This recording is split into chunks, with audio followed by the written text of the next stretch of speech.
আমরা অনেক ক্ষেত্রেই দেখি যে চিকিৎসকের শরণাপন্ন হচ্ছে, ত্বক আগের চেয়ে অনেকটা বেশি আসলে সৌন্দর্যপূর্ণ হচ্ছে, কিন্তু একটি সময় পর আবার ত্বক সেই আগের অবস্থায় চলে আসছে।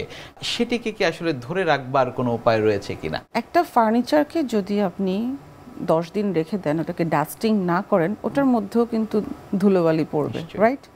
সো মানুষের সৌন্দর্যটাকে বা ডক্টরের কাছে যে ট্রিটমেন্ট করাটাকে মেনটেন করাটাকে ঠিক একইভাবে আমাদেরকে নিতে হয়, বিকজ আমাদের তো বয়সের সাথে সাথে চেঞ্জেসগুলো আসবেই। সো একটা মেনটেনেন্স দরকার অবশ্যই হয়। আমি ডেইলি কেয়ারের কথা পেশেন্টদেরকে অলওয়েজ বলি, যদি আপনি ডেইলি স্কিন কেয়ারটাকে মেনটেন করতে পারেন, সেক্ষেত্রে আপনার ত্বকটা কিন্তু অসম্ভব ভালো থাকবে। সেটা ঘরে বসেই সম্ভব, নিশ্চয়ই। এবং খুব ছোট ছোট জিনিসগুলোর মাধ্যমে আপনি হয়তো আপনার স্কিন টাইপ অনুযায়ী আপনার স্কিনে কোনো প্রবলেম থাকলে সেই প্রবলেমের সাথে ম্যাচ করে বা ওটার কিভাবে ট্রিটমেন্ট করে আপনাকে একটা ক্লিনজার, ময়শ্চারাইজার, একটা গুড কোয়ালিটির সেরাম, একটা অ্যাক্টিভ ইনগ্রেডিয়েন্ট কন্টেইনিং কোনো একটা সেরাম, ময়শ্চারাইজার এবং